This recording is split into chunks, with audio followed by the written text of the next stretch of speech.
បាទតោះឥឡូវដើម្បីយើងទទួលបានដល់ទៅមួយដែលយើងចង់បានមានន័យថាមួយសប្តាហ៍យើងអាចវាប្រព័ន្ធនឹងបានគឺយើងមានវិធីសាស្ត្រយ៉ាងម៉េចដើម្បីធ្វើវាហើយកាលពីមុនហ្នឹងយើងបានមើលវីដេអូរួចហើយមែនទេបាទអញ្ចឹងយើងអនុវត្តផ្ទាល់ថាតើយើងអាចធ្វើឲ្យវាដុះបានដូចគេដែរឬអត់ណោះបាទហើយការបំបើកឬការបន្តពូជទៅមើលតើវាមានប្រសិទ្ធភាពបែបណាបើសិនជាយើងអនុវត្តទៅបានត្រឹមត្រូវណោះបាទតោះអញ្ចឹងដំបូងសម្ភារៈរបស់យើងនេះយើងមើលនៅលើនេះវាមានសម្ភារៈស្រាប់តែម្ដងប៉ុន្តែយើងអត់តន់ធ្វើមកទេតោះឥឡូវទី1មានអីគេកូនដបទឹកហើយនៅក្នុងដបទឹកមានអីទឹកទៀតមានអីទៀតកូនបាទកត្រកហើយអានេះហើយគេខ្ទឹមបាទមើលខ្ទឹមតែម្ដងអញ្ចឹងហើយនៅសល់មួយទៀតគឺនៅខាងក្រោមវានេះគឺយើងឃើញខ្មៅនេះគឺជាអីគេបាទមិនមែនជាដីទេគឺជាដូងបាទគឺជាសកៃដូងម៉ត់ណានេះយើងមានស្រាប់នៅនេះទៅដល់បាទនេះហើយបើយើងថាអូលោកគ្រូរកធ្វើមិនបានទៅងាយស្រួលទេសកៃដូងម៉ត់គឺកូនអាចយកសកៃដូងដែលទុំណាដែលគេបកសបករួចយកដូងទៅកោសទៅអីរួចហ្នឹងកូនយកសបកវាហ្នឹងទុំហ្នឹងកូនយកទៅត្រាំទឹកមួយថ្ងៃឬក៏2ថ្ងៃទៅហើយកូនយកមកកោសមកចេញមកដូចលោកគ្រូហើយណាបាទតោះអញ្ចឹងយើងអនុវត្តតតែម្ដងយើងអនុវត្តទៅលើខ្ទឹមពីរប្រភេទគឺមានខ្ទឹមសហើយនិងខ្ទឹមក្រហមបាទហើយប្រភេទខ្ទឹមកូនត្រូវជ្រើសរើសយកពូជយ៉ាងម៉េចកូនបាទពូជតែចាស់ល្អណាឬក៏វាអាចនិយាយបានថាវាអាចប្រឡងតិចមកហើយណាបាទអញ្ចឹងវាដើម្បីឲ្យយើងងាយស្រួលក្នុងការបណ្ដុះតោះអញ្ចឹងវិធីធ្វើវាទី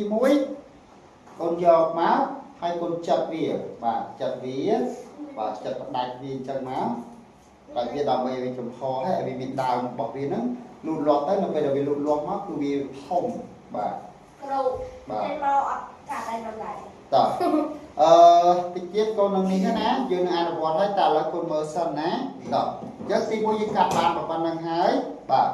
អញ្ចឹងលោកគ្រូមាន3លោកគ្រូកាត់រួចហើយបាទឲ្យកូនមើលហើយខ្ទឹមប្រភេទនេះកូនទៅទិញនៅទីផ្សារកូនទិញនៅក្នុងតម្លៃធំថ្លៃកូនកុំទិញថ្លៃណា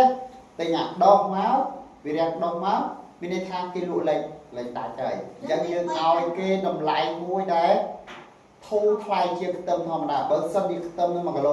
5000កូនត្រូវឲ្យតម្លៃគេតែ3000នេះបានហើយណាគឺយើងអត់ឲ្យតម្លៃស្មើគ្នាទេយើងយកទៅដាក់តោះនេះកូនបាទបើក៏អត់ព្រមលក់ក៏ឲ្យចប់ព្រោះអីយើងអាចទៅទិញកន្លែងផ្សេងបានហើយរបស់នេះបើអត់យកទៅដាំទេមានតែខូចហើយយកទៅហូបក៏អត់កើតដែរបាទតទៅទៀតដបទឹកបាទដបទឹកយើងត្រូវកាត់ជាមួយនឹងនេះអេប៉ង់តម្រូវតាមអេប៉ង់អូនមិនត្រូវកាត់នេះទេបាទមិនត្រូវកាត់ធំជាងនេះមិនត្រូវកាត់ធំជាងអាមាត់អេប៉ង់នេះកត្រកនេះទេបើសិនជាកូនកាត់ធំជាងដល់ពេលយើងដាក់ទៅយ៉ាងម៉េចកូនធ្លាក់ចុះហើយបាទអញ្ចឹងយើងធ្វើការកាត់វាបាទយើងឲ្យវាតូចល្មមហើយយើងអាចដាក់វាទៅហើយខ្ញុំដាក់ចូលហើយអីបាទហើយកាត់មានការប្រុងប្រយ័ត្នផងបាទប្រយ័ត្នមុតដៃបាទព្រោះអីទាំងអស់នេះគឺវាតកតជាមួយនឹងវត្ថុមុតដៃណាបាទដាក់ទៅណាហើយវាប្រឡោះហើយយើងកាត់វាឲ្យរកតូចទៅ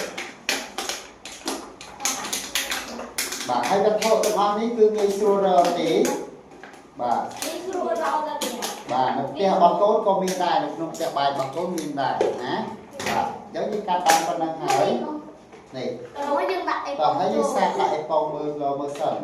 បាទឃើញថាវាសមល្មមហើយបាទបន្តមកទៀតតោះយើងធ្វើការដាក់ទឹកចូលមកស៊ីម៉ៃយកតែប្រូវីសិនមកគាត់បាទកាត់ឲ្យចូលតោះពីដាក់ទឹកចូលបន្តិចសិនណាដើម្បីយើងវាស់ប្រមាណវាសិនតោះឥឡូវយើងដាក់ប៉ុណ្្នឹងសិនហើយយើងមករៀបចំកត្រកហើយនឹងនេះយើងវិញដល់អញ្ចឹងកត្រករបស់យើងបែបនេះហើយយើងអាចថាបើសិនជាយើងអត់ចង់ដាក់ថាអូលោកគ្រូខ្ញុំអត់ដាក់នេះបានអត់ដាក់បានអត់អីទេយើងដាក់បានមកចូលចឹងមកបាទបញ្ចូលប៉ុណ្្នឹងហើយយើងមើលរូបវាផងតើវាចុះមកក្រោមអត់ហើយយើងដាក់ចូលទៅ បាទ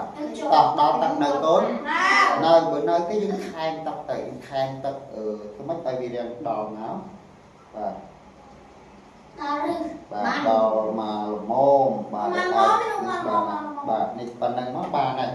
ណោះបញ្ជាក់ម្ដងទៀតបើកូនហាអូលោកគ្រូខ្ញុំចង់បន្ថែមសកៃដូងបាទជិះដាក់បានណាយើងដាក់សកៃដូងចូលមកហើយដើម្បីឲ្យវាឆាប់រឿងរបស់វាបានច្រើនជាងរឿងរបស់វាច្រើនជាងមុនណាបាទអញ្ចឹងយើងដាក់សកៃដូងនេះមក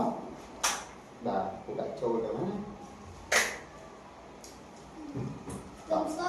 ចាំយើងដាក់ចូលទៅមកហើយយើងយកដៃរបស់យើងទុកក្រោមសិនណាដើម្បីឲ្យវាកុំឲ្យវាជ្រុំបាទហើយមិនជ្រុំទេដាក់តែបន្តិចបានហើយ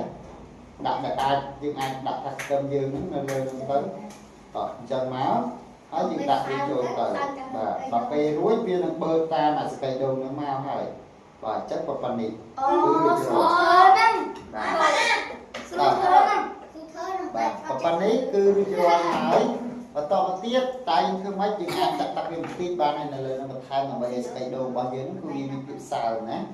បាទអញ្ចឹងប៉ុណ្ណេះរួចរាល់ហើយយើងរក្សាទុកប្រហែលថ្ងៃកូន100ថ្ងៃបាទរក្សាទុកនៅក្នុងប្លុកចំនួន2ថ្ងៃសិនបន្តមកទៀតចាំយើងទៅដាក់នៅបាទទីកន្លែងដែលមានពន្លឺគ្រប់គ្រាន់បែរជាពន្លឺថ្ងៃមិនមែនពន្លឺព្រះពន្លឺពូលទេណាបាទពន្លឺថ្ងៃធ្វើដើម្បីឲ្យវាលូតលាស់បានល្អតោះឥឡូវកូនបានមើលរួចនៅកូនហើយមើលរួចរាល់ហើយអញ្ចឹងមួយសប្តាហ៍ក្រោយមកគឺយើងនឹងឃើញរូបរាងបែបនេះណោះបាទតោះអញ្ចឹងសម្រាប់លោកគ្រូខ្ទឹមមួយនេះខ្ទឹមសក៏ដូចគ្នាធ្វើដូចគ្នាណាតោះអញ្ចឹងយើងអនុវត្តធ្វើទាំងអស់គ្នាប៉ុន្តែឥឡូវគ្រូមានប៉ុណ្្នឹងណាតោះយើងចាំកូនទាំងអស់នេះធ្វើផ្សេង